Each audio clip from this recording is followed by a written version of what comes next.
Olá pessoal, tudo bem?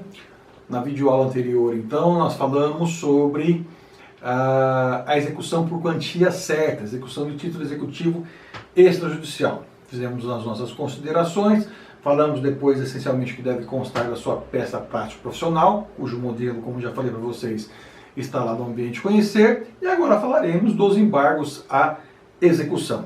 Os embargos à execução, gente, são manejáveis na execução de título executivo extrajudicial. Como disse para vocês, cumprimento de sentença e impugnação cumprimento de sentença. Execução de título executivo extrajudicial, embargos à execução. Tem natureza, evidentemente, de defesa, certo? Muito embora ela seja uma ação a ser ajuizada, é uma petição inicial. É uma petição inicial, certo? Você pode aqui ter um leque de discussão muito maior do que você pode alegar numa impugnação por meio de sentença. Aqui, a sua liberdade ou as matérias que você pode alegar em sua defesa são mais amplas. Mas não deixa de ser um meio de defesa, entendimento de vários doutrinadores, como por exemplo do professor Cássio Carpinella Bueno. É típico meio de defesa, pelo qual o executado ele se volta contra o exequente. E ele vai arguir algumas matérias de cunho processual e de direito material com o objetivo de obstaculizar, vedar, total ou parcialmente, a satisfação do direito reclamado pelo exequente a partir do título executivo extrajudicial nos termos do artigo 914 do Código de Processo Civil.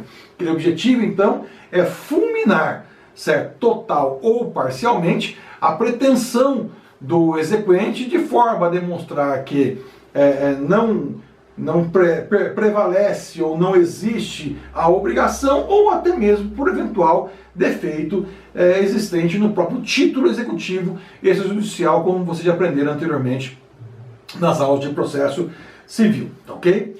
Nos termos do parágrafo 1º do artigo 914, a distribuição é por competência, logo se a distribuição é por, a distribuição é por dependência. Quando falamos então de competência, a distribuição é por dependência, nos termos do parágrafo 1º do artigo 914, ou seja, dependência à execução já existente.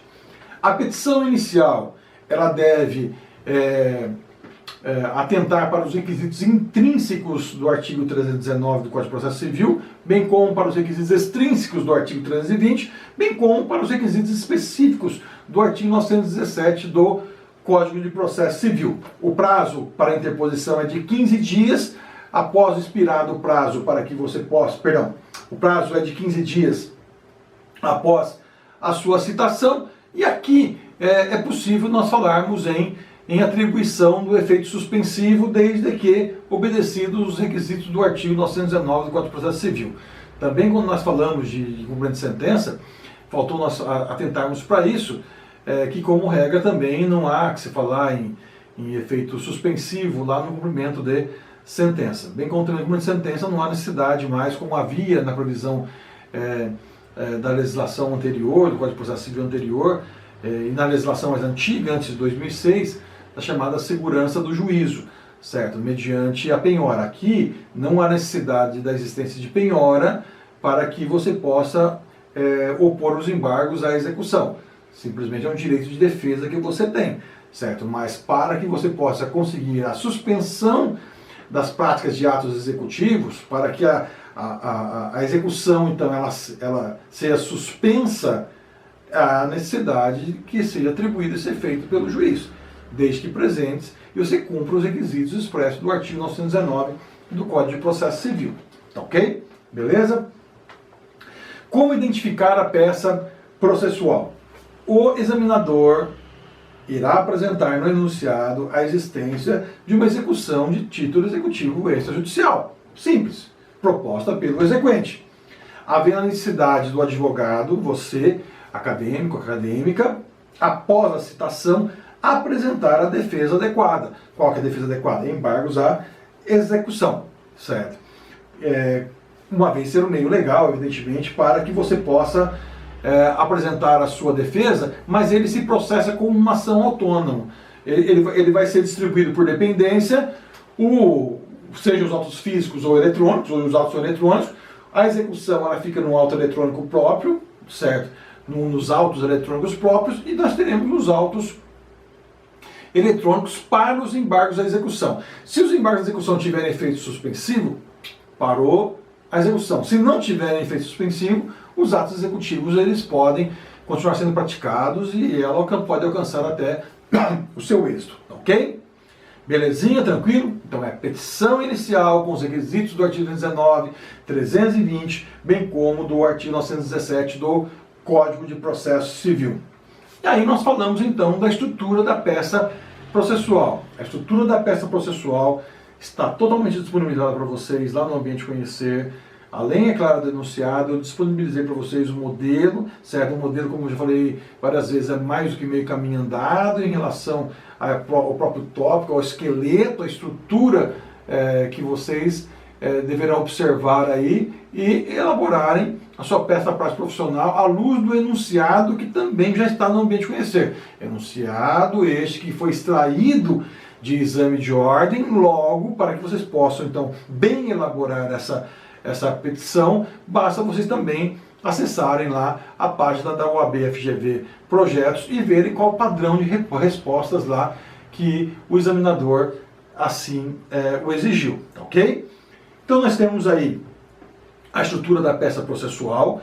Primeiro nós teremos o endereçamento, né, atentando para as regras de competência, ao juízo para o qual tramita o título executivo extrajudicial, como disse para vocês. Nos termos do parágrafo 1º do artigo 914, a distribuição é por dependência, a execução de título extrajudicial.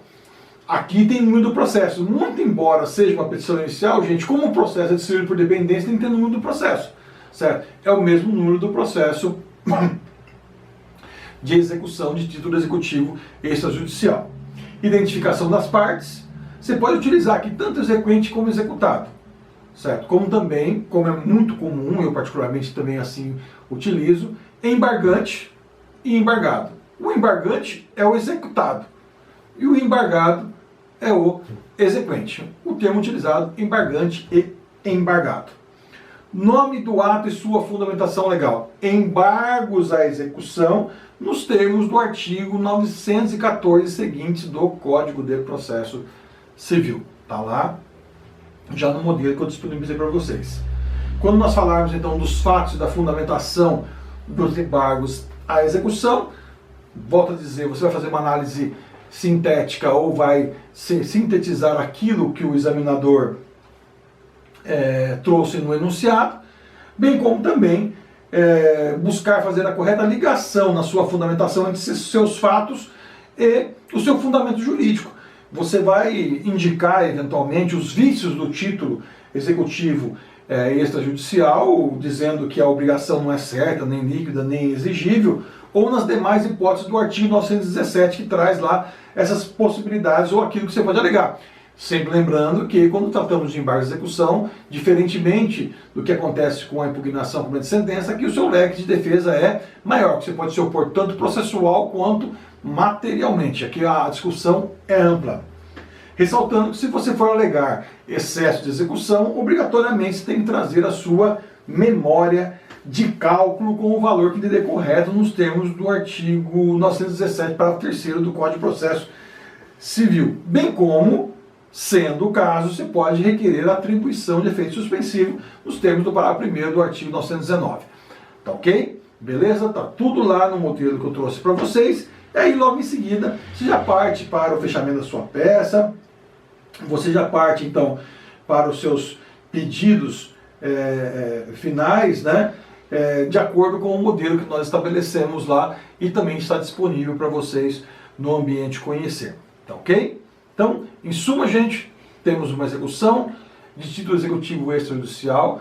Você, então, vai se opor a essa execução via embargos à execução, que se trata, na verdade, de uma ação, mas que nitidamente tem natureza de defesa, ou simplesmente é um meio de defesa, e você vai arguir matérias tanto de cunho processual ou material, nos termos do artigo 917, ali expresso, distribuindo-se por competência, distribuindo-se por dependência ao processo de execução já em trâmite, sempre lembrando que você pode requerer, então, a atribuição de efeito suspensivo, bem como se você alegar excesso de execução, ou seja, que o exequente está postulando valor acima daquilo que ele faz jus, você tem que trazer memória de cálculo discriminada e o valor que você entende ser o correto, tá ok? De igual forma, estamos à disposição de todos. Se precisarem de algum esclarecimento ou de complementações, estamos disponíveis